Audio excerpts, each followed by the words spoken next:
रणनीति के साथ मैदान में बीजेपी उतरेगी।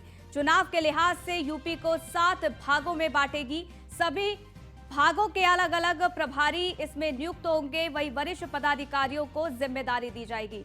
लोकसभा चुनाव के लिहाज से बनाया जाएगा प्रभारी। आपको बता दें कि सभी को 11 से 12 लोकसभा सीटों की जिम्मेदारी मिलेगी।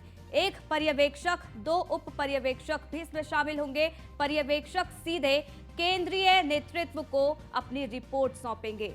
तो लोकसभा चुनाव के लिहाज से बड़ा प्लान यहां पर बीजेपी बना रही है। आपको बता दें कि सभी को 11 से 12 लोकसभा सीटों की जिम्मेदारी मिलने जा रही है। एसके वाजपेयी हमारे संवाददाता जुड़ गए, ज्यादा जानकारी उनसे लेते हैं। एसके, यहां पर अब लोकसभा चुनाव को लेकर बीजेपी की तरफ से बड़ी रणनीति बनाई जा रही है। यहां पर पर्यवेक्षक बनाए जाएंगे, किस तरीके से पूरी रणनीति रहेगी बीजेपी की, क्या कुछ जानकारी आपके पास? बिल्कुल, अगर हम देखें तो 2024 को लेकर भारतीय जनता पार्टी लगातार एक्शन और इलेक्शन के मूड में चल रही है। अभी भी आपने देखा होगा कि 30 मई से 30 जून के बीच में 1 महीने का विशेष अभियान चला, जिसमें आज अंतिम दिन है। मुख्यमंत्री योगी आदित्यनाथ, दोनों डिप्टी सीएम, बीजेपी प्रदेश अध्यक्ष से लेकर उत्तर प्रदेश सरकार के मंत्री और संगठन के जो बड़े नेता हैं, लखनऊ से लेकर दिल्ली तक के, वो इस अभियान में शामिल हुए। बड़े पैमाने पर जनसभाएं हुई। अब चूंकि ये अभियान खत्म होने जा रहा है, आज अंतिम दिन है, तो बीजेपी 2024 के लिए एक रणनीति के तहत पूरे प्रदेश पर फोकस करेगी। चूंकि कहते हैं कि केंद्र का रास्ता उत्तर प्रदेश से होकर जाता है। यही एक वजह है कि भारतीय जनता पार्टी उत्तर प्रदेश पर खासा फोकस कर रही है, क्योंकि चाहे 2014 का लोकसभा चुनाव रहा हो या फिर 2019 का, दोनों चुनावों में भारतीय जनता पार्टी की केंद्र में सरकार बनाने में उत्तर प्रदेश में महत्वपूर्ण भूमिका निभाई है। और यही एक वजह है कि इस बार भी उत्तर प्रदेश पर बीजेपी का खासा फोकस है। उत्तर प्रदेश को 7 भागों में बांटकर 7 प्रभारी नियुक्त किए जाएंगे और इन 7 प्रभारियों को अलग अलग लोकसभा सीटों की जिम्मेदारी दी जाएगी। हालांकि एक प्रभारी के अंडर में करीब 10 से 11 सीटें आएंगी, क्योंकि उत्तर प्रदेश में 80 लोकसभा सीटें हैं। और सबसे बड़ी बात यह है कि इन 7 भागों में पर्यवेक्षक और उप पर्यवेक्षक होंगे। एक पर्यवेक्षक और 2 उप पर्यवेक्षक होंगे जो सीधे केंद्रीय नेतृत्व को रिपोर्ट करेंगे। प्रधानमंत्री मोदी, गृह मंत्री अमित शाह, बीजेपी अध्यक्ष जेपी नड्डा, रक्षा मंत्री राजनाथ सिंह की जो रैलियां उत्तर प्रदेश में होंगी, वो भी इन्हीं प्रभारियों के रिकमेंडेशन पर होंगी। मतलब हम सीधे तौर पर देखें तो एक रणनीति बनाई जा रही है। 2024 के लिए वो सीटें महत्वपूर्ण होंगी जो 2014 या 2019 में भारतीय जनता पार्टी ने जीती, उनको दोबारा से कैसे अपनी झोली में लाया जाए, उसको लेकर कहीं न कहीं एक रणनीति बनाई जाएगी। उसके अलावा उन सीटों पर भी फोकस है जो सीटें भारतीय जनता पार्टी 2014 या 2019 के चुनाव में नहीं जीत सकी। तो सीधे तौर पर अगर हम देखें तो कहीं न कहीं एक कोशिश होगी कि इन 7 प्रभारियों के जरिए उत्तर प्रदेश की सभी 80 लोकसभा सीटों पर बेहतर परफॉर्म किया जाए।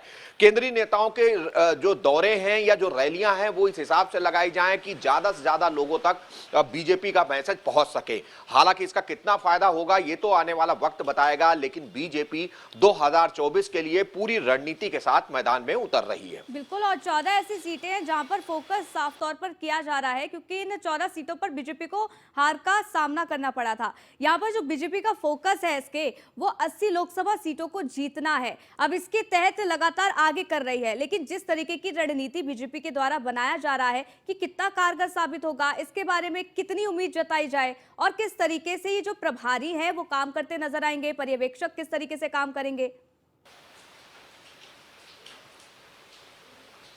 बिल्कुल, अगर हम देखें तो 2014 के अगर हम चुनाव को देखें तो बीजेपी के पास और उसके जो सहयोगी दल, अपना दल है, उसके पास मिलाकर 73 सीटें थीं। लेकिन 2019 आते आते ये सीटें 64 हो गई। हालांकि 2 उपचुनाव में भारतीय जनता पार्टी ने जीती, तो अब बीजेपी के पास उत्तर प्रदेश में लोकसभा सीटों की संख्या 66 है। तो ऐसी स्थिति में उन सभी 14 सीटों पर भी फोकस है जिन पर भारतीय जनता पार्टी 2014 में परफॉर्मेंस नहीं कर सकी, या फिर 2014 में तो जीती लेकिन 2019 आते आते वो सीटें भारतीय जनता पार्टी के खाते से हट गई, क्योंकि 2019 में समाजवादी पार्टी और बीएसपी मिलकर चुनाव लड़े थे। तो ये सारी चीजें कहीं न कहीं बीजेपी ध्यान में रख रही है, उस हिसाब से रणनीति बनाई जा रही है। दूसरी बड़ी चीज ये है कि जो पर्यवेक्षक होंगे वो लगातार कहीं न कहीं इन अपनी जो उनकी सीटें मिलेंगी उन सीटों के हिसाब से रणनीति तय करेंगे, वहां पर कार्यक्रम करेंगे, भारतीय जनता पार्टी की प्रदेश और केंद्र सरकार की योजनाओं को लोगों तक ले जाएंगे, वहां पर केंद्रीय नेताओं के जो दौरे हैं उनको निर्धारित करेंगे कि कौन दौरा कहां कराया बनाया जाए, उसको लेकर लगातार कहीं ना कहीं चीजें चलेंगी। तो बीजेपी लगातार कोशिश कर रही है कि बेहतर परफॉर्म कैसे हो, ज्यादा से ज्यादा सीटें उत्तर प्रदेश से कैसे निकाली जाए, उसके लिए क्या रणनीति हो, जो नेता ऐसे हैं जो बेहतर परफॉर्म नहीं कर पा रहे हैं उनके स्थान पर दूसरे नए प्रत्याशी उतारे जाएं। तो ये बहुत सारी चीजें हैं जो बीजेपी रणनीति के तहत कर रही है और कोशिश भी यही है कि 2024 में सभी सीटों पर फोकस किया जाए और ज्यादा से ज्यादा सीटें उत्तर प्रदेश से निकालकर केंद्र में दोबारा सत्ता हासिल करने में कहीं ना कहीं उत्तर प्रदेश की महत्वपूर्ण भूमिका पहले भी रही है, उसको इस बार भी कोशिश करके चरितार्थ किया जाए। बिल्कुल एसके, और महत्वपूर्ण इसलिए भी है क्योंकि उपचुनाव हुए थे जब आजमगढ़ और रामपुर में, तो उस वक्त बीजेपी को जीत मिली थी और यही वजह है कि बीजेपी को कॉन्फिडेंस भी है कि अगर काम बीजेपी के द्वारा किया जाएगा तो जीत भी उनसे दूर नहीं है। बहुत बहुत शुक्रिया इसके हमारे साथ जुड़ने के लिए, तमाम जानकारी हम तक साझा करने के लिए। आगे बढ़ते हैं, लखनऊ से खबर आपको बताते हैं। लोकसभा चुनाव की तैयारियों में अब सपा जुट गई है। सपा अध्यक्ष अखिलेश यादव आज बैठक करने वाले हैं। जातीय जनगणना और सामाजिक रथ यात्रा को लेकर ये बैठक होनी है। आपको बता दें कि बैठक में प्रत्याशियों के नाम के चयन चर्चा होगी। 2024 के लिए प्रत्याशियों के नाम लगभग तय हो चुके हैं। गढ़ वाली सीटों पर परिवार के लोगों को ही अखिलेश यादव के द्वारा उतारा जाएगा। आपको बता दें आजमगढ़ में शिवपाल यादव का नाम लगभग तय हो चुका है। कन्नौज से खुद अखिलेश यादव मैदान में उतर सकते हैं। बैठक में सपा यूसीसी को भी मुद्दा बनाएगी और आगे की प्लानिंग इस दौरान बनाई जाएगी। तो लोकसभा चुनाव 2024 को लेकर अब सपा ने भी कमर कस ली है और यही वजह है कि लगभग तमाम ऐसे जिले जहां पर अखिलेश यादव सक्रिय नजर आ रहे हैं और बैठकों का दौर भी जारी है। यहां पर बैठक होनी है और बताया ये जा रहा है कि तमाम ऐसे विषय हैं जिसको लेकर इस बैठक में बातचीत होनी है। हालांकि आपको ये भी बता दें कि प्रत्याशियों के नाम पर भी इसमें चर्चा होगी। हालांकि 2024 के लिए प्रत्याशियों के जो नाम है वो लगभग तय हो चुके हैं।